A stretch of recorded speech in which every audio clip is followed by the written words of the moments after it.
శ్రీ గురుభ్యో నమ. ఓం జ్యోతిషాం పతే నమ. ఆస్ట్రోటాక్ బై రాజన్ ప్రేక్షకులందరికీ కూడా నమస్కారం. అందరికీ కూడా క్రోధినామ సంవత్సర శుభాకాంక్షలు. మీకు ఆయురు, ఆరోగ్యము, ఐశ్వర్యము ఆ భగవంతుడు ప్రసాదించాలని కోరుకుంటూ ఈరోజు వీడియోని మనం స్టార్ట్ చేద్దాం. ప్రతి ఒక్కరికి కూడా ఒక నెల ప్రారంభం కాగానే ఈ నెల మనకి ఎలా ఉంటుంది, మనం ఏ రోజు ఏ పని చేసుకోవచ్చు, మనం ఏదైనా కొత్తగా ఏదైనా పని స్టార్ట్ చేయాలనుకుంటే ఏ రోజు మంచిగా ఉంటుంది అని చెప్పేసి మనం ఆలోచిస్తూ ఉంటాం. దాని గురించి మనం ఎవరో ఒకరిని బ్రాహ్మణుని అడిగి ఒక మంచి రోజు తెలుసుకొని మనం ఏదో ఒక కార్యక్రమానికి పూనుకుంటూ ఉంటాం.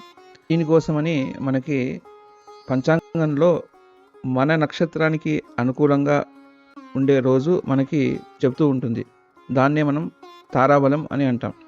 ఈ తారాబలంలో మనం ముఖ్యంగా చూసేది ఏంటంటే, మనకి దినాధిపతి చంద్రుడు కాబట్టి రోజు చంద్రుడు యొక్క బలం అనేది చాలా ముఖ్యమైనది. ఆ చంద్రుడు ఏ రోజు బలంగా ఉంటాడని చూసే మనకి తారాబలం అనేది చెప్పడం జరుగుతుంది. కాబట్టి మనము మనకి నక్షత్రానికి అనుకూలంగా ఏ రోజైతే తారాబలం ఉంటుందో ఆ రోజు మనము ఏదైనా పనులని మనం చేపట్టవచ్చు అన్నమాట. మనకున్నది 9 గ్రహాలు, తర్వాత 27 నక్షత్రాలు.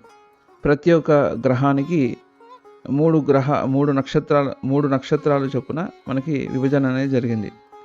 కేతువుకి 3 నక్షత్రాలు ఉంటాయి, అశ్విని, మఖ, మూల. అట్లాగే శుక్రుడికి 3 నక్షత్రాలు ఉంటాయి, భరణి, పుబ్బ, తర్వాత పూర్వాషాఢ. అట్లాగే రవికి 3 నక్షత్రాలు ఉంటాయి, కృత్తిక, ఉత్తర ఫల్గుని, తర్వాత ఉత్తరాషాఢ. అట్లాగే చంద్రుడికి 3 నక్షత్రాలు ఉంటాయి, రోహిణి, హస్త, తర్వాత శ్రవణ నక్షత్రం. తర్వాత మనకి కుజుడికి 3 నక్షత్రాలు ఉంటుంది, మృగశిర, చిత్త, తర్వాత ధనిష్ట. అట్లాగే మనకి రాహు కూడా 3 నక్షత్రాలు ఉంటుంది, ఆర్ద్ర నక్షత్రము, స్వాతి నక్షత్రము, తర్వాత శతభిష నక్షత్రము. తర్వాత మనకి గురువు కూడా 3 నక్షత్రాలు ఉంటుంది, పునర్వసు, విశాఖ, తర్వాత పూర్వభద్ర. అట్లాగే శనికి కూడా 3 నక్షత్రాలు ఉంటాయి, పుష్యమి, అనురాధ, తర్వాత ఉత్తర భాద్ర. తర్వాత బుధుడికి కూడా 3 నక్షత్రాలు ఉంటుంది, ఆశ్లేష, జ్యేష్ఠ, తర్వాత రేవతి. ఇట్లా ప్రతి ఒక్క గ్రహానికి కూడా 3 నక్షత్రాలు అనేది విభజించబడింది. మనము మన జన్మ నక్షత్రానికి అనుకూలంగా మనం తారాబలం అనేది మనం చూసుకోవాలి. ఆ తారాబలం చూసుకోవడం వల్ల మనకి ఏ రోజు ఏ పని చేయవచ్చు అనేది మనకు తెలుస్తుంది అనమాట. అది ఏదైనా కావచ్చు. చిన్న ఒకటి ముహూర్తం చూసేది కూడా దాన్ని బట్టే, తారాబలం బట్టే మన ముహూర్తాలన్నీ కూడా చూసుకుంటాం. కాబట్టి ఈ తారాబలం చూసుకొని పనులు చేయడం అనేది చాలా ముఖ్యంగా ఉంటుంది. రోజు చూసుకొని అవసరం లేదు, కానీ మనకి ఏ రోజైతే ముఖ్యమైన పని ఉంటుందో ఆ రోజు మనం తారాబలం చూసుకొని ఆ పని చేసుకోవడం అనేది మనకి ఉత్తమ ఫలితాలను అనేది ఇస్తూ ఉంటుంది. ఏ రోజైతే వర్జితమో, అంటే ఏ రోజైతే మనకి తారాబలం ఉండదో ఆ రోజు మనం ముఖ్యమైన పనులు ఏవి కూడా మనం చేపట్టకూడదు అనమాట. ఈ తారాబలము అనేది మనకి చాలా అవసరం కాబట్టి దీనికి విభజన అనేది చేయడం జరిగింది. నక్షత్రాల ప్రకారం మనకి విభజన, తర్వాత మనకి 27 నక్షత్రాన్ని ఈ 9 గ్రహాలకి 3 భాగాలుగా విభజించడం జరిగింది. అంటే మనకి 9 × 3 27 నక్షత్రాలు అయిపోతాయి. కాబట్టి ప్రతి ఒక్క గ్రహానికి కూడా 3 నక్షత్రాలు ఇవ్వడం జరిగింది. అయితే మనం తారాబలం చూసుకున్నప్పుడు మనకి 9 రకాలుగా ఉంటాయన్నమాట చంద్రుడి యొక్క బలాలు. దాన్ని మనం తారాబలం అంటాం. మొదటిగా వచ్చేది ఏంటంటే జన్మతార అంటాం దాన్ని. ఈ జన్మతార రోజు మనం ఏ పని చేసినా కూడా మనకి శారీరక ఇబ్బందులు, తర్వాత తలనొప్పి, మానసిక ఆందోళన ఇవన్నీ కూడా ఉంటాయి అన్నమాట. చిక్కులు అనేవి ఏర్పడుతూ ఉంటాయి. తర్వాత మనకేంటంటే దీంట్లో కొన్ని లాభకరంగా ఉంటాయి. ఏంటంటే ఎవరైనా పెద్దవాళ్ళని చూడాలనుకున్నప్పుడు ఆ రోజు మనం చూడవచ్చు. ఈ ఆర్థిక విషయాలు ఏవి కూడా మనం జన్మతారలో చేపట్టకూడదు. సో ఇది మనం గుర్తుపెట్టుకోవాలన్నమాట. సో జన్మతార అనేది సాధ్యమైనంత వరకు అవాయిడ్ చేయడం అనేది మంచిది. అట్లాగే మనకి సంపత్తార అని ఉంటుంది. ఈ సంపత్తార ఏంటంటే మనకి కొద్దిగా ఆర్థిక లావాదేవీలు చేసుకోవడానికి, ఏదైనా వ్యాపారం ప్రారంభించడానికి, రుణాలు తీసుకోవడానికి, తర్వాత ఏదైనా విద్య ప్రారంభం చేయడానికైనా కావచ్చు, ఏదైనా కొత్త ఆలోచనలు చేపట్టడం కానీ ఇవన్నీ కూడా మనకి చాలా మంచి అనమాట. దైవారాధన ఇవన్నీ కూడా మనకి సంపత్తారలో అనేది మనం చేసుకోవచ్చు.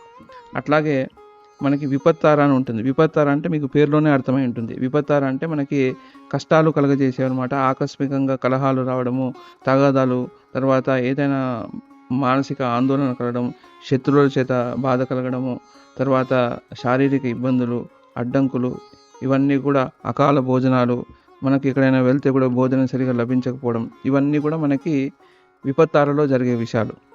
తర్వాత మనకి 4వ తార ఉంటుంది, అది క్షేమతార. నామంలోనే మనకు తెలుస్తుంది. క్షేమము అంటే మనకు అన్నీ కూడా అనుకూలమైన పరిస్థితి అనేది ఏర్పడుతూ ఉంటుంది. అంటే మనం ఆ రోజు ఏ పని చేసినా కూడా మనకి మంచి గౌరవము, మంచి సుఖము, చాలా అభివృద్ధి అనేది మనకు జరుగుతూ ఉంటుంది. కాబట్టి ఈ క్షేమతార అనేది చాలా వరకు మనం ప్రిఫర్ చేయవలసిన నక్షత్రం కూడా. మనకి ఏ రోజైతే క్షేమతార ఉంటుందో ఆ రోజు మనం ఉద్యోగంలో చేరవచ్చు. తర్వాత మనకి ముఖ్యమైన పనులన్నీ కూడా మనము ఈ క్షేమతారలో చేపట్టడం అనేది చాలా శ్రేయస్కరం. అట్లాగే మనకి 5వ తార అని అంటాం. 5వ తార అంటే ప్రత్యేక తార అంటాం. ఈ ప్రత్యేక తారకి ఏంటంటే మనకి చాలా శ్రమ ఉంటుంది. తర్వాత మనకి వృత్తి ఉద్యోగాల్లో కూడా చాలా ఇబ్బందులు అనేవి కలుగుతూ ఉంటాయి. తర్వాత దొంగతనము జరిగేటివి, ఇట్లాంటివి అన్‌న్యాచురల్ థింగ్స్ అన్నీ కూడా మనకి జరిగే అవకాశం ఉంటుంది. అన్‌ప్రెడిక్టబుల్‌గా ఉంటుంది ఈ డే. కాబట్టి ఈ ప్రత్యేక తార రోజు మనము ఏ పని చేపట్టకుండా ఉంటే చాలా మంచిదనమాట. తర్వాత మనకి 6వది వచ్చేసి మనకి సాధన తార అంటాం. ఈ సాధన తారలో ఏంటంటే మనం బంధుమిత్రాదులను కలుసుకోవడము, తర్వాత ఏదైనా ప్రారంభం చేస్తే ఆ కార్యక్రమంలో మనకి సిద్ధి పొందడం, అంటే ఆ పని పూర్తిగా అవ్వడం, దానివల్ల మనకు సంతోషం లభించడం. తర్వాత ఆ రోజు సౌఖ్యం అనేది బాగా ఉంటుంది. అంటే సుఖం అనేది మనం చూడగలుగుతాం ఆ రోజు మనం ఏదైనా పని స్టార్ట్ చేస్తే. కొత్తగా ఏదైనా వస్త్రధారణ చేయాలన్నా, కొత్తగా ఏదైనా మీరు దుస్తులు ధరించాలన్నా, కొత్తగా ఏదైనా వస్తువు కొనాలన్నా మీకు సాధన తార అనేది బాగా పనిచేస్తుందనమాట. ఎవరైనా గురువుని కలవాలన్నా, ఒక టీచర్స్ మనకు చెప్పే టీచర్స్ వాళ్ళని ఏదైనా ఒక సలహా అడగడానికి వెళ్ళినా, మన గురువుగారిని ఏదైనా సలహా అడగడానికి వెళ్ళాలనుకున్నా మనకి సాధన తార అనేది బాగా పనిచేస్తుంది. అట్లాగే మనకి 7వ తార అంటే 7వది నక్షత్రము అనేది మనకి నైదన తార అంటాం. ఈ నైదన తార వల్ల మనకి దేహ బాధ, తర్వాత అలసట కలుగుతుంది, కష్టాలు చాలా ఎక్కువగా ఉంటాయి, నష్టాలు చాలా ఎక్కువగా ఉంటుంది. తర్వాత మనకి వ్యతిరేకత అనేది చాలా ఎక్కువగా ఉంటుంది. ఎక్కడ పోయినా మనకి రిజెక్షన్స్ అనేవి చాలా ఎక్కువగా ఉంటాయి. ప్రయాణాల్లో చాలా ఆటంకాలు జరుగుతాయి. ప్రతిబంధకాలు అనేవి విపరీతంగా ఏర్పడుతూ ఉంటుంది. కాబట్టి ఈ తారను మనం చాలా వరకు అవాయిడ్ చేయడం అనేది చాలా మంచిదనమాట. తర్వాత మనకి 8వ తార అనేది మనకి మిత్రతార అవుతుంది. మిత్రతార అంటే మనకి స్నేహము కలిగించేదనమాట. కాబట్టి మనకి ఏదైనా స్నేహితుడిని కలవాలన్నా, లేకుంటే ఏదైనా విందు విలాసాలు ఇవన్నీ కూడా ఏదైనా టూర్‌కి వెళ్ళాలనుకున్నా, మనం ఎంజాయ్‌మెంట్ కోసం ఏదైనా పని చేయాలనుకుంటే అది చాలా మంచిదనమాట. తర్వాత ఏదైనా ఒక మంచి అంటే ఒక సంభాషణ, ఒక అనుకూలమైన సంభాషణ జరపాలనుకున్నా ఈ మిత్రతార అనేది బాగా పనిచేస్తూ ఉంటుందంట. ఇప్పుడు ఎవరికైనా వివాదం ఉంది, ఆ వివాదంలో మనం తొలగించాలనుకుంటే ఈ మిత్రతార రోజు వెళ్ళి మాట్లాడితే మనకి వాళ్ళ శత్రుత్వం పోయి మిత్రత్వం అనేది ఏర్పడుతూ ఉంటుంది. కాబట్టి ఈ మిత్రతార అనేది ఇలా వాడుకోవచ్చు మనం. తర్వాత మనకి లాస్ట్‌గా వచ్చేది ఏంటంటే పరమమిత్రతార. ఈ పరమమిత్రతార అంటే దీనివల్ల ఏంటంటే మనకి చాలా విషయాల్లో మనకి అనుకూలమైన గా ఉంటుంది. ముఖ్యంగా మనకేందంటే శరీరపరంగా మనకి ఏదైనా వైద్యపరంగా మనం ఏదైనా చేసుకోవాలనుకుంటే ఇది చాలా అనుకూలంగా పనిచేస్తూ ఉంటుంది. తర్వాత మనకి హాస్పిటల్స్‌కి వెళ్ళాలనుకున్నా ఇది చాలా మంచిది. దైవ దర్శనానికి కూడా చాలా మంచిది. ప్రయాణాలు కూడా చాలా మంచిదనమాట. తర్వాత ముఖ్యంగా శరీరానికి సంబంధించిన ఏదైనా పనులు చేసుకోవడానికి, అంటే హాస్పిటల్స్‌కి వెళ్ళడం, లేకుంటే హాస్పిటల్‌కి సంబంధించిన ఏదైనా పనులు చేయడం అనేది చాలా అనుకూలంగా ఉంటుంది. తర్వాత ఫైనాన్షియల్ విషయంలో కూడా ఇది చాలా మంచిదే. వ్యాపార విషయంలో కూడా చాలా మంచిదే. దైవికమైన విషయాల్లో కూడా చాలా మంచిది. కాబట్టి ఈ తారాబలం అనేది మనం ఇలా వాడుకోవచ్చు.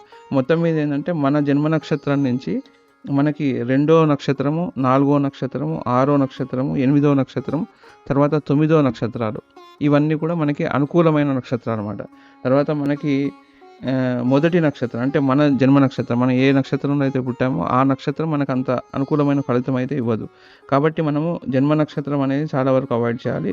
తర్వాత 3వ నక్షత్రము అయినటువంటి అంటే మన జన్మ నక్షత్రం నుంచి 3వ నక్షత్రం మనం అవాయిడ్ చేయాలి. తర్వాత మన జన్మ నక్షత్రం నుంచి 5వ నక్షత్రం అవాయిడ్ చేయాలి. 7వ నక్షత్రం అవాయిడ్ చేయాలన్నమాట. దీన్నే మనము ఈ మొదటి నక్షత్రాన్ని, మన జన్మ నక్షత్రాన్ని మనం జన్మతార అంటాం. ఈ 3వ నక్షత్రాన్ని విపత్తార అంటాం. తర్వాత 5వ నక్షత్రాన్ని ప్రత్యేక తార అంటాం. తర్వాత 7వ నక్షత్రాన్ని నైదన తార అంటాం.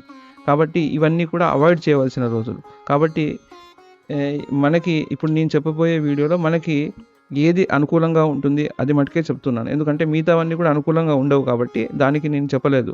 మీకు అనుకూలమైన డేట్స్ మటుకు మీకు మెన్షన్ చేయడం జరిగింది. ఓకే, దాన్ని మీరు ఫాలో అవ్వచ్చు అనమాట. శని యొక్క ఆధిపత్యంలో ఉన్నది మనకి దీంట్లో ఈ 3 నక్షత్రాలు ఏంటంటే పుష్యమి, అనురాధ, తర్వాత ఉత్తర, భాద్ర. ఇవన్నీ కూడా శని యొక్క నక్షత్రాలు. ఈ శని యొక్క నక్షత్రాల్లో మనకి ఈ ఏప్రిల్ నెలలో మీకు అనుకూలమైన రోజులు ఏవి అనేది మీకు ఈ టేబుల్‌లో మీరు ఆ డేట్స్ అనేది మీరు రాసుకోవచ్చు.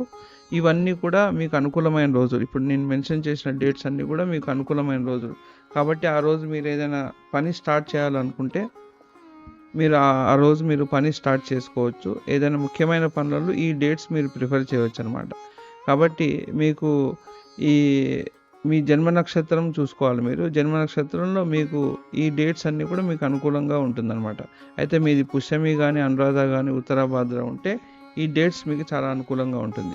మనకి డేట్స్ వచ్చేసి సంపత్తార అనేది మీకు 9th, 18th తర్వాత 27th మీకు అనుకూలమైన రోజులు. తర్వాత క్షేమతార వచ్చేసి 2, 11, 20 తర్వాత 29వ తారీఖున మీకు అనుకూలమైన క్షేమతార అంటాం దాన్ని. తర్వాత సాధన తార వచ్చేసి 4, 13 తర్వాత 22 ఇది సాధన తారగా ఉంటుంది మీకు.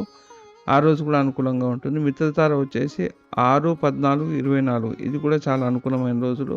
పరమమిత్ర తార వచ్చేసి 7, 15, 25. సో ఈ టేబుల్‌లో ఉన్న డేట్స్ అన్నీ కూడా మీకు అనుకూలమైన రోజులు. మిగతా రోజులు మీరు సాధ్యమైనంత వరకు అవాయిడ్ చేయాలన్నమాట. అంటే ఏదైతే ఉంటుందో ఆ రోజుల్లో మనం ముఖ్యమైన పనులు ప్రారంభం చేయకుండా ఉంటే చాలా మంచిది. దాన్ని సాధ్యమైనంత వరకు మనం అవాయిడ్ చేయాలన్నమాట. సో అందరూ విన్నారు కదా!